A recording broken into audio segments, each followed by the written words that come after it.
Good morning, afternoon, evening, whenever you see this. This is Steve with Older INFP-A Assertive Insights.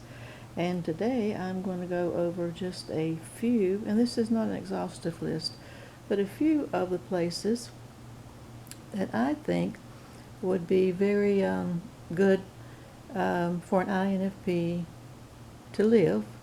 And we're talking country-wise. And I got the idea because it came up on my YouTube feed.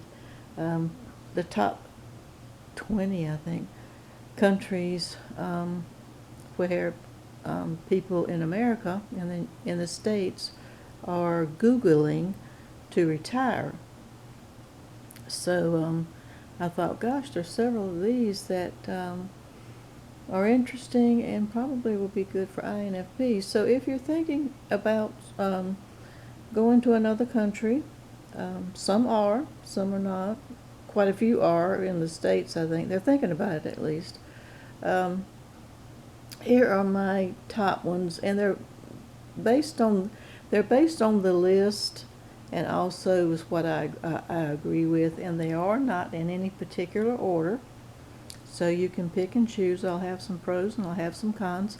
And if you live in these areas, you can feel free to comment why it's a good place or not. And if you would like to go to one of these areas that I'm going to mention, you can tell me why, and why you haven't gone. Start Googling. Okay, one area is obviously, if you're in the States, is obviously Canada. The thing about Canada, they have better health care. It's close to the States if you're there. It's just a drive over. I think, I'm not sure, but I think maybe the cost of living is about the same. The topography is about the same. The East Coast looks similar to the East Coast in the States. I have been to Montreal twice. You get to speak French. If you like French, you want to hone up on your French. You can get to speak French in that area in the eastern part of the country. Western part of the country is similar to our western part. Open ranges, mountains, beautiful area out in the west. I have not been to that area. I've been close to the border on a train in Montana, North Dakota, those areas, and it's beautiful. And I hear that Canada is more beautiful. So if you have been to Montana, North Dakota, that's what that area would be looking like. I think that's like Alberta and that general area, like open areas. So, number one, we have Canada. For people in the States, that's kind of obvious. That's an easy way to get over. Now, I don't know that much about not getting into visas and all that kind of stuff, and how you get to live there and how, I don't know. You can Google it. I'm just going to give you the outline, and then you can Google it for yourself if you're interested. Let's see. Another country that was very popular that Americans are, the two countries I'm going to put together. The first one on the list came a little bit higher up was New Zealand, and then we have Australia. New Zealand beats out over Australia, and I don't really know why. If you know, let me know why people would want to go more to New Zealand than Australia. But that's upside down from the Northern Hemisphere. I've had dozens of friends back 20 years ago when the internet first started, from Sydney, mainly Sydney. Seems like that's the concentrated area. But there's a lot of open area in Australia, I know, and people in Australia seem to be very laid back, have a good sense of humor. I think I'll use the word welfare. I don't mean welfare in a bad way. I mean the state system seems to be more generous with their residents than they are, I know, here in the States, and probably in some other countries where they're more highly taxed. So yeah, and you get it's a beautiful country. The cons I see would be, the biggest con to me was that I don't like hot weather. Hot weather at Christmas time during the holidays. Everything, like I said, is upside down. Um, I just can't get past watching people on the beach at Christmas and Santa Clauses surfing and that kind of thing. But if you're into that and you want your summers, typically your summer months for people in the Northern Hemisphere to be cooler and colder and just totally different, that would be an adjustment, I think.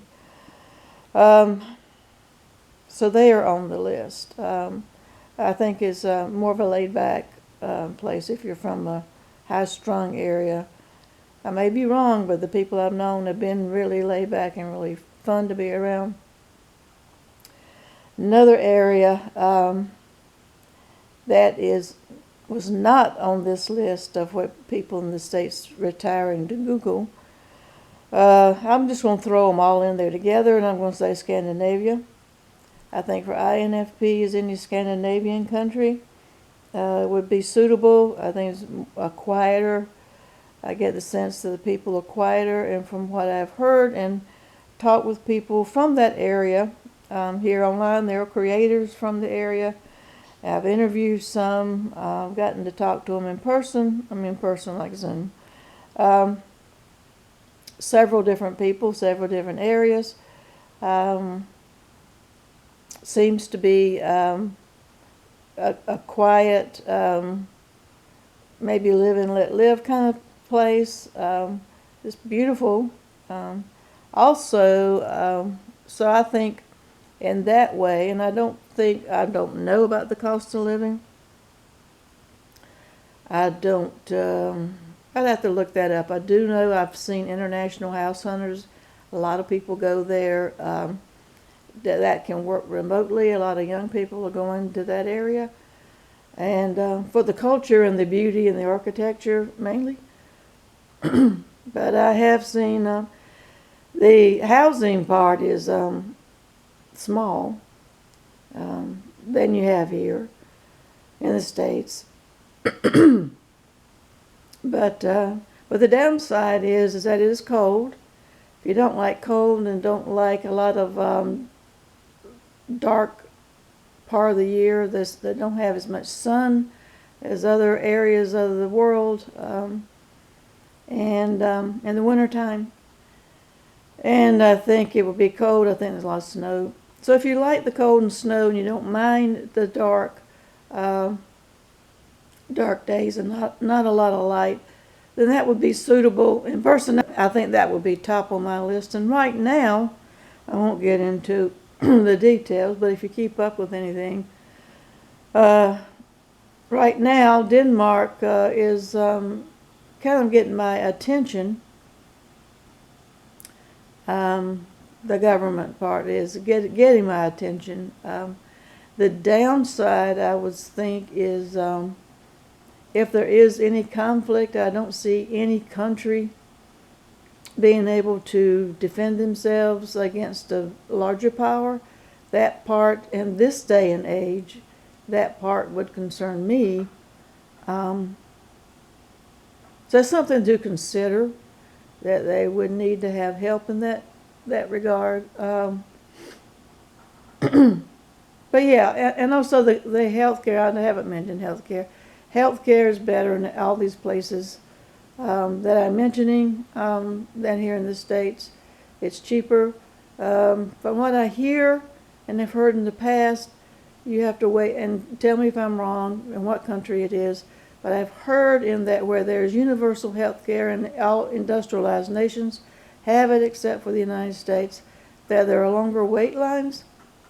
It may be free or very low cost, but there are long wait times. Let me know if that's incorrect or if that has improved over the past 20 years. So that would be that, like something you'd have to consider about that. I do know, and this I think maybe was on the list, I don't know why it is, but my daughter She works in healthcare. She's a nurse practitioner. And some of the doctors and nurse practitioners where she's working at a major medical center are going to retire to Italy. Now, I don't know why. What the draw is for Italy, if you do know, post it in the section. It is a beautiful country, I know that, but out of all the European countries, they're picking Italy right now, a place to retire, for retirement. So, yeah, but the number one place, and I hadn't thought about it too much, but the number one place, and it sounds really nice, is Costa Rica. Costa Rica has tropical climate. It's in Central America, if you don't know. It's in Central America. Doesn't get cold. It stays warm year-round. Cost of living is very low. They said you could get a 1 to 2 bedroom house there for like $600 a month. That sounds great. The health care, if you are a resident, and it's very easy to be a resident, you just fill out a form. Sounds simple to them. The way they portrayed it on the video sounds simple. You just go fill out a form, and then you can be a resident, and then the health care is free. You can also they have two-tiered system. They have the free government system, which they said is excellent, and then they also, if you have enough money, I think it's kind of income based, and if you have enough money a month, income a month, which would be like over $2,000 a month, then you can buy private insurance, which is even better. So you have two options. You can go the public way or you can go the private way if you make over $2,000 a month income. And so they said that was excellent care, low cost of living, people are friendly, people are very laid back. It's very communal type living. Live and let live, but get along and help each other, which I kind of like. It just sounds like almost like a utopia kind of thing. Now, the downside of that is they have their rainy season, because it is a tropical area. They have their rainy season, which lasts several months, and it tends to flood. So if you don't like staying inside for months at a time because it's too wet to be outside, you don't mind being flooded. And I will say with climate change, there's hurricanes are coming, tropical storms with hurricanes are coming in the Gulf more and more. This past year, we had Helene and Milton did quite a number on the East Coast, particularly that area. Not just Costa Rica, but just the general area. In Florida, Helene did all the way up to North Carolina. That's never going to be back. Another thing that kind of worries me is, and they did mention this, there is no military because they are a peaceful nation. Now, in this day and age, I'm not too comfortable being in a country that has no military with the way things are going. And also, they didn't mention, but Central America has a history, and I'm just going to mention it's good or bad, you can take it how you want to, of being somewhat unstable. That's why a lot of people from Central America, that area of the world, is trying to come to the United States. So you do have that. So you do have that. So they are my top places of the 20 places that I saw where people are retiring from the States. And I said I'm adding all of Scandinavia, all of that area, part of Europe, which was not listed in that list, but I do think that is very good for INFPs. So these are my my top ones. What are your top ones? What do you love about the place where you live? Do you want all of us to move to where you're moving? There's a movement here in the States that want people out. We're full. There's that's just what people say on all the threads, social media threads. We're full. So anyway, just want to put that out there.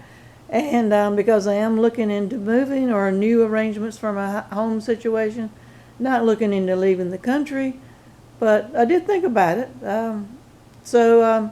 Right now, for me personally, I think my number one, if I were to go somewhere else, I think the safest place probably would be Canada. I mean, safest as in I know how to get around in Canada, but I think I would probably like to go to any of the Scandinavian countries. And again, I think Denmark is caught my eye here lately, being in the news. But anyway, that's all for today. And in the meantime, everybody, I want you to stay safe.